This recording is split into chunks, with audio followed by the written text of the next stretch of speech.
Bom dia, meu irmão, minha irmã, meu amigo e amiga. Que bom recebê-lo aqui nesta manhã. E como está sendo a sua manhã? Como é que está sendo aí esta manhã que anuncia o dia que nós teremos? Que Deus abençoe muito o seu dia, o nosso adorar neste momento.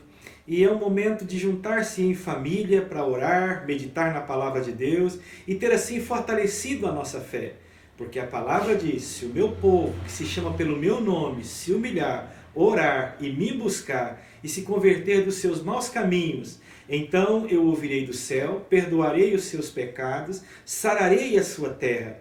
Estarão abertos os meus olhos e atentos os meus ouvidos à oração que se fizer neste lugar. Segundo o livro das Crônicas, capítulo 7, verso 14 e verso de número 15. Então aproveite este momento, aproveite esta hora que nós temos aqui para adorar ao Senhor. Mesmo sendo um momento online, mas nós mantemos os nossos mesmos costumes, não é? É um momento de respeito, de devoção, de solenidade. Então pegue a sua Bíblia, pegue o seu inário e venha comigo para nós podermos meditar na palavra, orar e ter assim fortalecido a nossa fé em Cristo Jesus. E então eu quero convidá-lo para orar comigo neste momento. Vamos orar ao nosso bom Deus? Senhor, nosso Deus e nosso Pai, aqui nós estamos na Tua santa e bendita presença, ó Pai. Nós pedimos que o Senhor venha falar ao nosso coração através da Tua santa e bendita palavra, ó Pai. Por isso rogamos também que o Senhor desvenda os nossos olhos para contemplarmos as maravilhas da Tua lei, sermos enriquecidos com elas, ó Pai amado, e assim crescermos em graça e conhecimento na presença do Senhor. Pai amado, quanto mais nós nos aproximamos do Senhor, quanto mais o Senhor nos fala através da Tua palavra, mais consciência nós temos do Deus que nós servimos, do Deus soberano, do Deus sublime, da Tua beleza, da Tua santidade, ó Pai. Também consciência nós temos de quem nós somos, das nossas fragilidades, das nossas dificuldades e problemas, de quão somos inadequados para estar na Tua presença, ó Pai. Mas também com o coração grato, que pelos méritos de Cristo Jesus, nós podemos entrar na Tua presença, podemos adorar e a certeza que somos aceitos, ó Pai. Então, Senhor Deus, agradecemos por este momento e pedimos que continues falando conosco, abençoando a obra das nossas mãos, abençoando a nossa família, os nossos familiares, o nosso país, ó Senhor Deus, os nossos governantes, iluminando, Senhor Deus, nas decisões que estão sendo tomadas com relação a este momento de voltar, de encerrar o isolamento social, de voltar às atividades normais. Senhor, que o Senhor esteja nos iluminando, cuidando de nós, pois é um momento de todo mundo muito apreensivo diante destas situações, desse retornar. Mas sabemos que o Senhor é por nós, o Senhor tem cuidado de nós e tem dirigido os nossos passos. Todos nós, Senhor Deus, podemos testemunhar que até aqui o Senhor tem nos ajudado.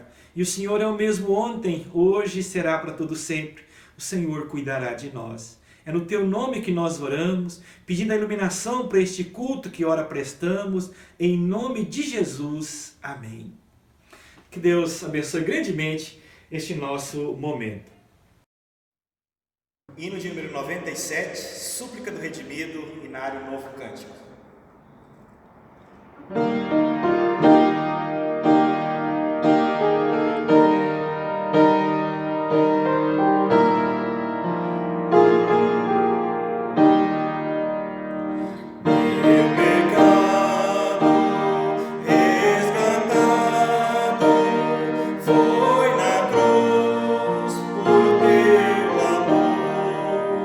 E na morte triste sorte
convidá-lo para ler em Romanos, capítulo 1.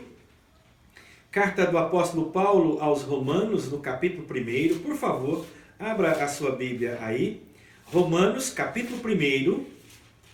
Nós iremos ler nesta hora, verso de número 16 e verso 17. Carta do apóstolo Paulo aos Romanos, capítulo 1, verso 16 e verso de número 17. Antes de ler esse texto aqui, e há vários textos na palavra do nosso Deus que são textos assim muito familiares a nós, não é, que não requer nenhuma introdução, texto que nós aprendemos desde o primeiro momento nosso na escola dominical, com nossas professoras, nossos professores, alguns textos que estão sempre sendo repetidos para nós e que marcam o nosso coração. Nós os conhecemos, nós os amamos, são palavras que estão ali gravadas em nossos corações. Né? Grandes textos da palavra de Deus, grandes mensagens que estes textos comunicam a nós. João 3,16, por exemplo, porque Deus amou o mundo de tal maneira que deu o seu Filho unigênito, para que todo aquele que nele crê não pereça, mas tenha a vida eterna. Romanos 8, verso 28, sabemos que todas as coisas cooperam para o bem daqueles que amam a Deus, daqueles que são chamados segundo o seu propósito. Salmo 23, o Senhor é o meu pastor e nada me faltará. E tantos outros. Romanos capítulo 3, verso 23, porque todos pecaram e destituídos estão da glória de Deus. Romanos 6, verso 23, porque o salário do pecado é a morte, mas o dom gratuito de Deus é a vida eterna em Cristo Jesus, o nosso Senhor. Ou Atos 4, verso de número 12, e não há salvação em nenhum outro nome abaixo do céu, nenhum outro nome dado entre os homens pelo qual importa que sejamos salvos. E 1 Timóteo capítulo 2, verso de número 5, porque há um só Deus e um só mediador entre Deus e os homens, Jesus Cristo. E o texto que nós citamos hoje de manhã, Romanos 1, verso 16 e 17. Sem dúvida é uma passagem conhecida, repetida sempre por nós, dos nossos púlpitos inclusive. Diz assim: pois não me envergonho do Evangelho, porque é o poder de Deus para a salvação de todo aquele que nele crê, primeiro do judeu e também do grego. Visto que a justiça de Deus se revela no Evangelho, de fé em fé, como está escrito, o justo viverá por fé. Texto conhecidíssimo nosso. E é interessante porque Paulo faz aqui uma declaração surpreendente. Eu não me envergonho do Evangelho de Cristo Jesus. Não me envergonho deste Evangelho que estou aqui nas minhas mãos.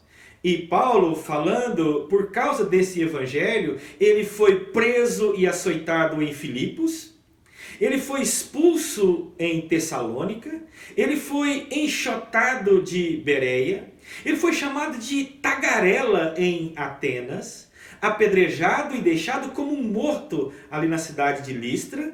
Ele foi rejeitado em Jerusalém, chamado de impostor na cidade de Corinto, preso em Jerusalém, tudo por causa deste Evangelho. E Paulo começa dizendo assim: eu não me envergonho deste Evangelho. Passou por tudo que passou e ele diz: eu não tenho vergonha deste Evangelho. E talvez você, como eu, perguntaria: por que alguém teria vergonha do Evangelho? Por que alguém iria se envergonhar do Evangelho, da palavra de Deus?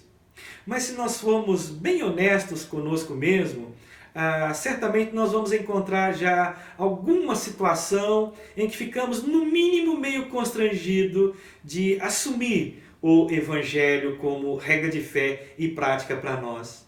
Alguns exemplos, por exemplo, quando deixamos passar a oportunidade de compartilhar esta verdade às pessoas que estão ao nosso lado, mesmo sabendo que eles não poderão ser salvos sem a mensagem deste Evangelho.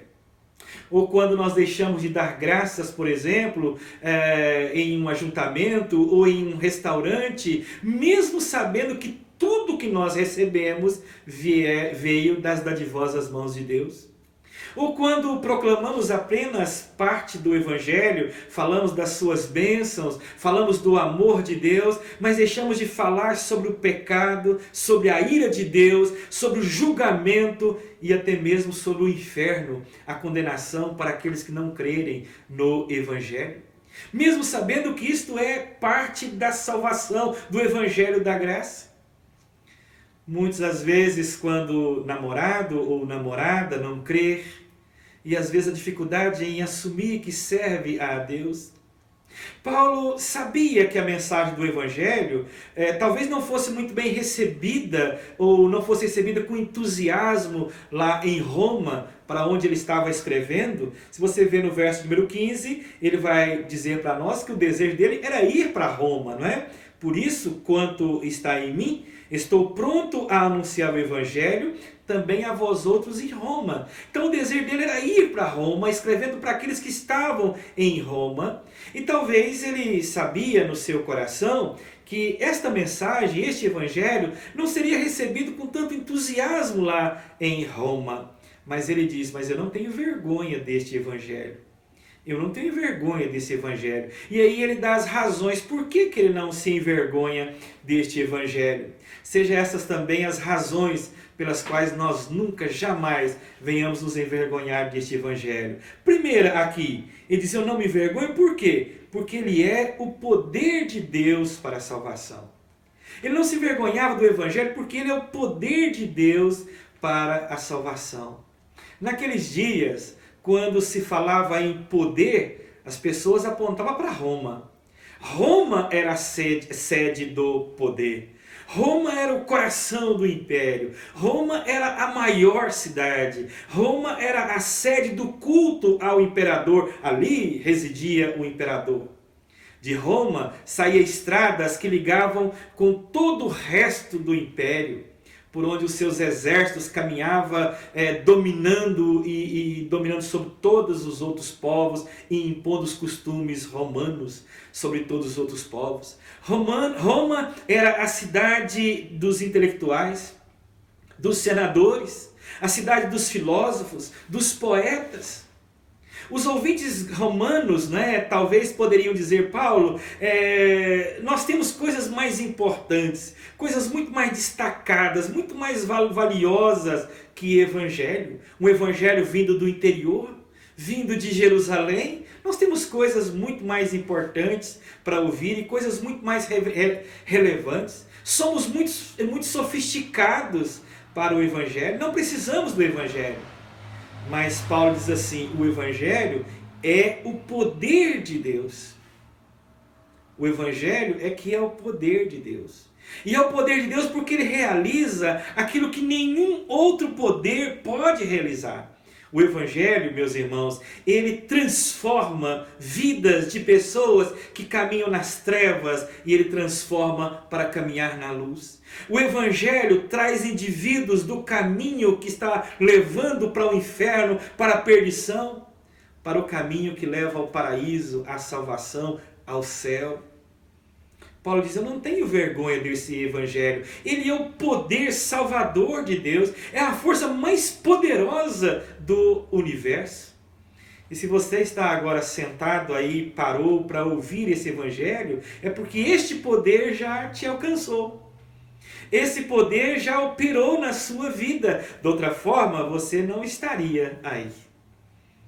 Você não estaria aí. Lá na primeira carta também de Paulo aos Coríntios, e ele diz a mesma ideia, 1 aos Coríntios, por favor, capítulo 1, verso 18. 1 aos Coríntios, capítulo 1, verso 18, e ele diz assim, certamente a palavra da cruz é loucura para os que se perdem, mas para nós que somos salvos, poder de Deus. Pois está escrito, destruirei a sabedoria dos sábios, e aniquilarei a inteligência dos instruídos. Onde está o sábio? Onde o escriba? Onde o inquiridor deste século? Porventura não tornou Deus louca a sabedoria do mundo? Visto como na sabedoria de Deus o mundo não o conheceu por sua própria sabedoria. Aprove a Deus salvar os que creem pela loucura da pregação, porque tanto os judeus pedem sinais, como os gregos buscam sabedoria. Mas nós pregamos a Cristo crucificado, escândalo para os judeus, loucura para os gentios. Mas para os que foram chamados, tanto judeus como gregos, pregamos a Cristo, poder de Deus, sabedoria de Deus. O Evangelho confunde Evangelho e Cristo. É o poder de Deus para a salvação. Paulo diz, então não me envergonho desse Evangelho. Meus irmãos, como poderemos nós termos vergonha daquilo que salvou a nossa alma, daquilo que mudou a nossa vida, daquilo que selou o nosso caminho para a eternidade, para a glória na presença de Deus? Como envergonhar dele? Então Roma, o centro do poder, o imperador era o Senhor, mas Paulo diz, o poder é o Evangelho, por isso eu não me envergonho dele. Uma segunda coisa que ele diz aqui, por que ele não se envergonhava do Evangelho? E ele diz, porque é o poder de Deus para a salvação de todo aquele que crê, primeiro do judeu e também do grego. O Evangelho ele tem esse alcance universal. Não é que todos sejam salvos, não é isso que eu estou dizendo, mas a ideia é que o mesmo Evangelho tem alcance para todas as pessoas, um alcance universal. Naqueles dias o que havia muito era classes. Cidadão romano, muito mais influente, muito mais poderoso, diferente do resto de todas as outras pessoas. Quem era da área política, diferente de todos. Quem tinha uma classe social mais elevada, diferente de todos. E então, para cada um destes grupos, havia um tipo de literatura, um tipo de argumento, algo especial para cada tipo ali, para cada grupo de pessoas. Hoje também não é diferente. Vivemos em uma sociedade marcada por classes, onde as pessoas fazem divisões e são separadas. Mas Paulo diz, eu não me envergonho do Evangelho, porque o Evangelho é um só e para todos. Para judeus, para gregos, era a ideia de judeus e bárbaros, para todas as pessoas. É o mesmo Evangelho. O mesmo Evangelho que foi pregado no Velho Testamento. É o mesmo Evangelho que é pregado hoje no Novo Testamento. O justo viverá pela fé, diz Abacuque. Agora diz também aqui em Romanos. É o poder de Deus, diz ele, primeiro para o judeu, grego, bárbaro, para todos, é o mesmo Evangelho. Esse Evangelho não faz distinção. Não faz distinção. O Evangelho chegou primeiro para os judeus, ele veio para os seus, mas os seus não o receberam, e então esse Evangelho passa a todas as pessoas, se espalhando a todos. Você se lembra como Paulo realizava o seu ministério? Primeiro ele chegava nas cidades, ia até as sinagogas, anunciando para os judeus, não é? E os seus patrícios, mas depois esse evangelho foi sendo anunciado. E na medida que as pessoas foram crendo, os dias foram passando, e o evangelho se espalhou de Jerusalém, para Samaria, Judeia, para a Europa, até os confins do mundo. Os confins do mundo. O Evangelho não é um Evangelho apenas dos judeus, não era um Evangelho só para os romanos, para a classe mais elevada, mas é um Evangelho para todos. O que existe para um, existe para todos. É crer em Cristo Jesus para ser salvo, para todos. Talvez perguntássemos a alguém, o que se deve fazer para ser salvo? E ele diria, boas obras, boas atitudes, ser misericordioso, enfim, doar muitas coisas e assim por diante. Mas ele diz, o padrão é o mesmo, é crer em Cristo Jesus. Ou seja, nenhum incrédulo entrará no reino dos céus. Este é o padrão, é o Evangelho para todos. Para todos. Então por que ele não se envergonhava do Evangelho? Porque o Evangelho não é discriminatório. Este é um Evangelho só para uma classe de pessoas e não para os outros. O mesmo Evangelho para todas as pessoas. É um Evangelho para todo o mundo, até os confins da terra. A promessa que foi reiterada por Pedro no dia de Pentecostes, em Atos capítulo 2, e ele disse assim, a promessa é para nós, para os nossos filhos e para todos os que estão longe, aqueles que vierem a crer. Então este é o Evangelho para todas as pessoas, o mesmo Evangelho. E é assim que Paulo está trabalhando, está escrevendo para aqueles que estavam em Roma, no seu coração o desejo de ir lá um dia pregar para os romanos, e ele diz, é o mesmo evangelho. Evangelho que foi pregado para os judeus, pregado para os dali das cercanias, e o mesmo que será pregado em Roma. Quer dizer, é o mesmo evangelho para todos. Ele está dizendo, não há um outro caminho para a salvação, não há um outro caminho para se chegar a Deus. Somente através da mensagem do evangelho. Então, este evangelho é o caminho, é o mesmo para todos. A única maneira pela qual judeus, gentios, romanos, não é, poderiam encontrar a salvação e chegar a Cristo Jesus, chegar a Deus através do evangelho. Não importa qual seja a etnia, não importa qual a cor da pele, não importa qual a classe social, não importa qual o nível de educação, qual o nível econômico, onde mora, não importa. Este é o evangelho para o mundo inteiro. É a mesma palavra. É a mesma palavra. Ele não faz essa distinção. Somente o evangelho é que pode nos tornar sábios para a salvação. Então Paulo está dizendo, eu não tenho vergonha do evangelho por causa disso.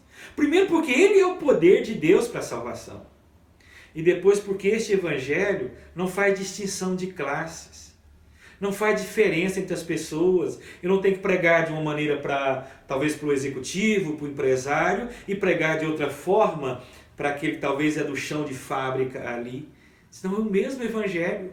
O que é exigido de um é exigido do outro. É o mesmo evangelho, esse evangelho universal. Por isso, meus irmãos, eu não me envergonho do evangelho.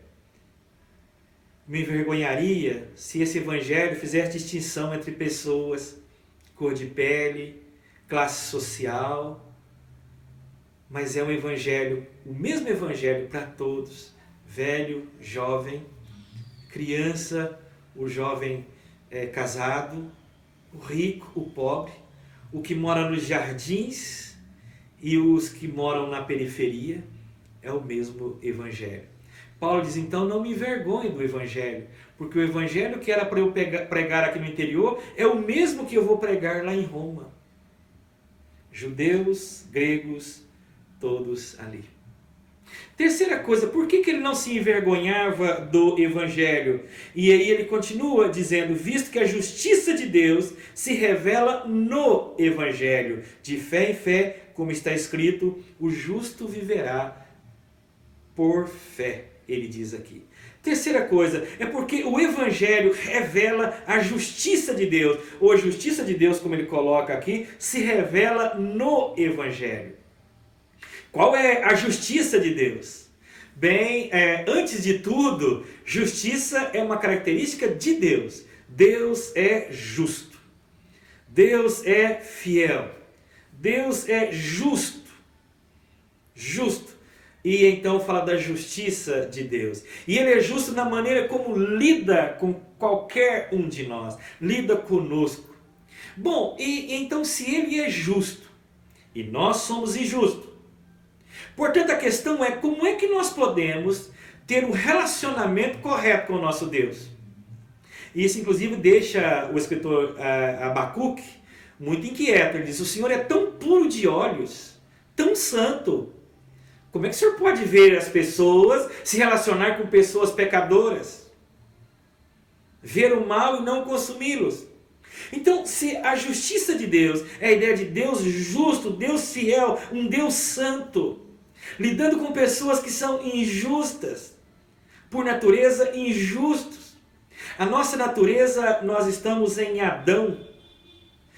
Por natureza nós somos pecadores. E o verso 18 aqui diz que a ira de Deus se revela do céu contra toda a impiedade e perversão dos homens, que detém a verdade pela injustiça.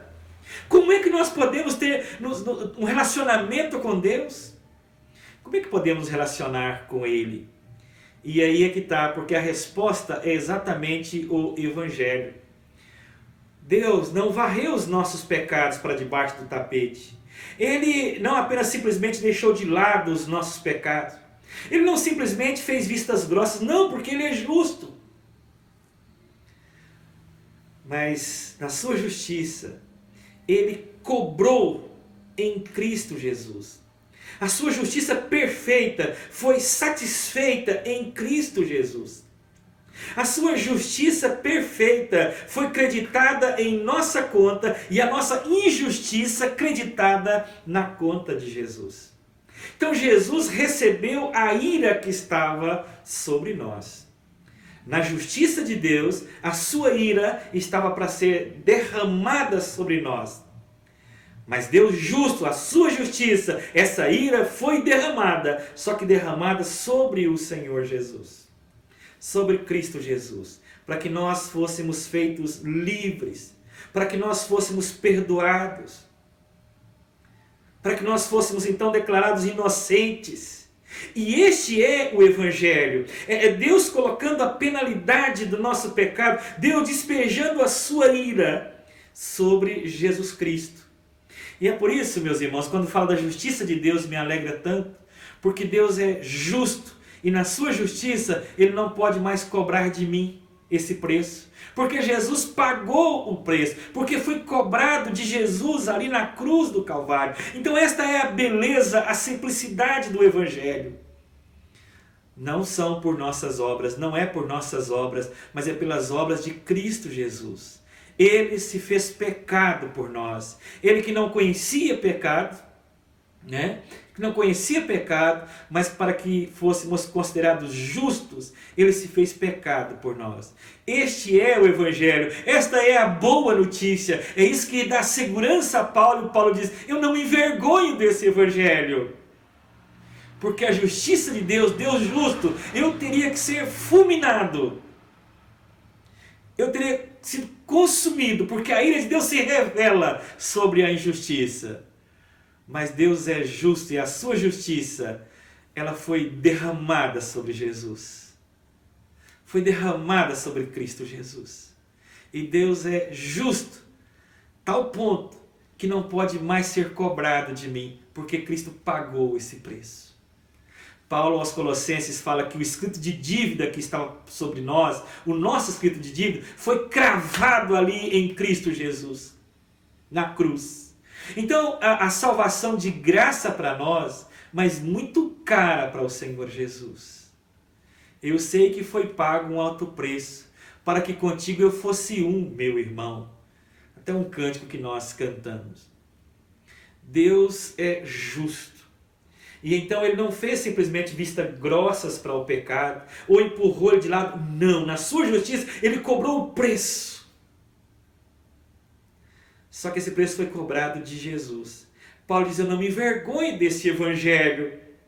Porque o meu Deus não é um Deus que teve que mudar de atitude, deixar de ser justo. Não, Ele foi justo, Ele cobrou o preço, mas cobrou em Jesus Cristo. E então agora Ele me declara como santo, como inocente. Aquela condenação já não paira mais sobre a minha vida. Porque a sua ira foi derramada sobre o Senhor Jesus. Então, meus irmãos, isso me leva aqui a uma conclusão muito simples. Eu não me envergonho do Evangelho. E você não deve ter vergonha do Evangelho, não deve ter vergonha dele, vergonha de pregá-lo, de ensiná-lo, de compartilhá-lo também. Por quê? Porque ele é o poder de Deus para a nossa salvação. Você foi salvo por ele. E é o poder de Deus para limpar, para purificar toda mancha do pecado sobre a nossa vida. Você não deve se envergonhar do Evangelho, porque este Evangelho não faz distinção de pessoas, classe de pessoas. É o mesmo Evangelho para todos. É um Evangelho com alcance universal em todas as épocas. É o mesmo Evangelho, a mesma palavra. Ele não é discriminatório. O que exige de um, exige do outro. O Jesus que diz que Jesus que morreu por mim, morreu também por todo aquele que crê. É um Evangelho só. Não é que todos serão salvos, volto a dizer aqui, mas é o mesmo Evangelho para todos. Agora esse Evangelho salva aqueles que são eleitos, escolhidos, e condena aqueles que não creem no Senhor Jesus. Não são, portanto, eleitos e escolhidos. É a mesma mensagem para todas as pessoas em todas as épocas.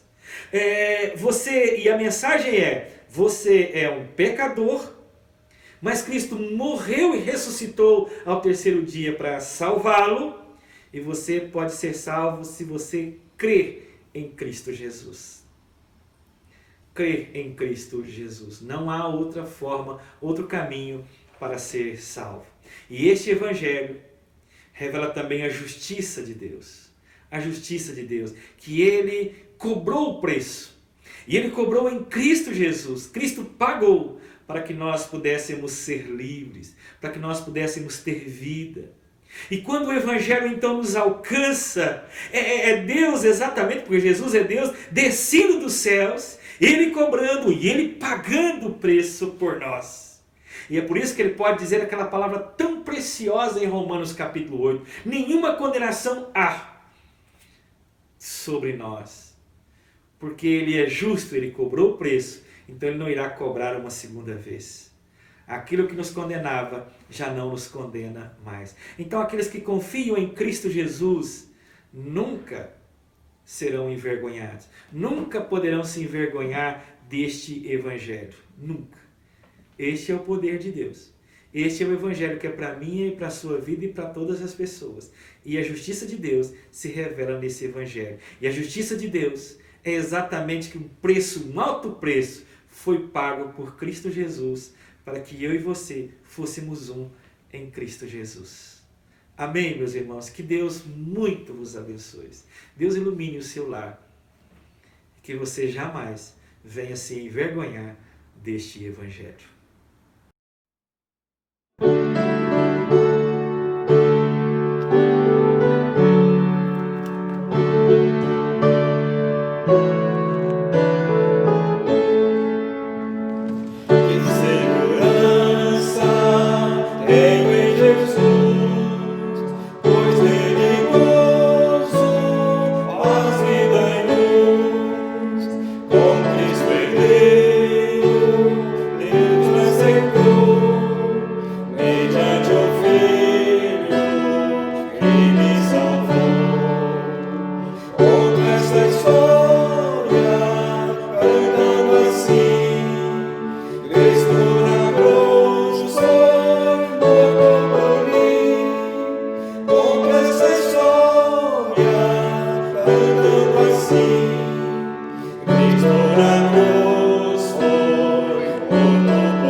Grandioso Deus, eterno Pai, querendo neste momento agradecer-te, ó Deus, por essa oportunidade de culto que o Senhor nos concedeu, por tudo que tem feito em nossas vidas, por ter estado conosco, Deus, durante toda a semana. Obrigado, Senhor. Por essa que se inicia. Sim, Senhor Pedimos Jesus. que esteja, Deus, nos abençoando, nos dando sabedoria, nos dando discernimento, para que tudo que formos fazer, possamos buscar, Deus, instruções na Tua Palavra, relembrar os ensinos Seus, amém, e assim fazermos aquilo que é correto, aquilo que é melhor, Deus. Amém.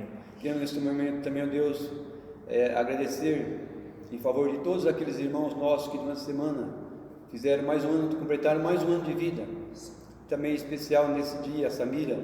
Pedimos, Deus, que esteja com ela, abençoando os seus projetos que possam ser realizados, e com ela também todos os seus familiares, ó Deus. Amém, então nos alegramos com a sua vitória também, ó Deus. Amém. Pedimos, ó Deus, que nos acompanhe, nos guarde, agradecendo pelas palavras que foi exposta, pregada para nós. Amém, que possamos, ó Deus, recordar dela durante a semana e assim colocarmos em prática. E com certeza estaremos, ó Deus, alegrando o Espírito Santo que habita em nós. E assim seremos pessoas bem-sucedidas aqui sobre a face da terra, Deus. Amém, Senhor Jesus. Essa oração que eu faço agradecida em nome de Cristo. Amém. Amém, Senhor Jesus. Quero agradecer muito a sua companhia. Deus te abençoe grandemente.